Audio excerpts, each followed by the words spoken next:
Psychotherapist illustration on generational trauma. There was a lot Please of watch full things 10-minute that video she on my got away page with to because get her the full parents weren't understanding. to her because they kind of just let her do the things that she wanted, or maybe they were too controlling and they didn't let her do enough so that way she can gain life experiences and her brain could actually develop. So right there, her parents are stunting her development.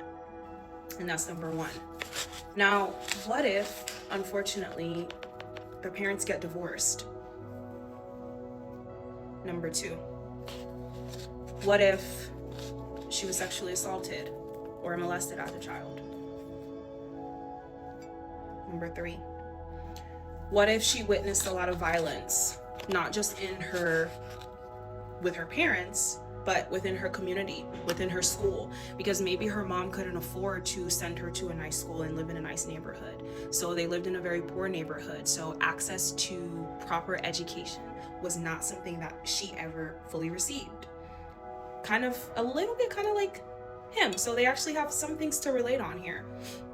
Now we mix this up and now they decide to have a kid.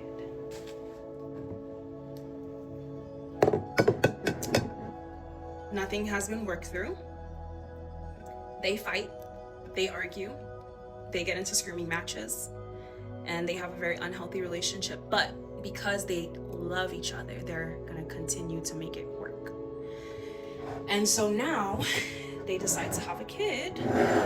It's gonna get a little bit messy here, but that's okay. Life is messy sometimes.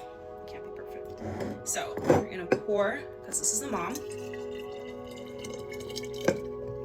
We're gonna pour some of the mom in here. We're gonna pour some of the dad. And as you see, this is also where that genetic predisposition comes in, that ideology that within your genes, you are more likely to experience mental health disorders such as depression, anxiety, a few mental health disorders. You're more likely to experience it if your parents also went through trauma or if they have those same mental illnesses. That is genetic predisposition. So as you see, this child is not born clear. Already before the kid has even touched his mom's hand, both of his parents came together to make him, but there's genetic predisposition in here. Okay, that's also generational trauma. Because now this child this child is actually starting backwards. They're starting life at -10.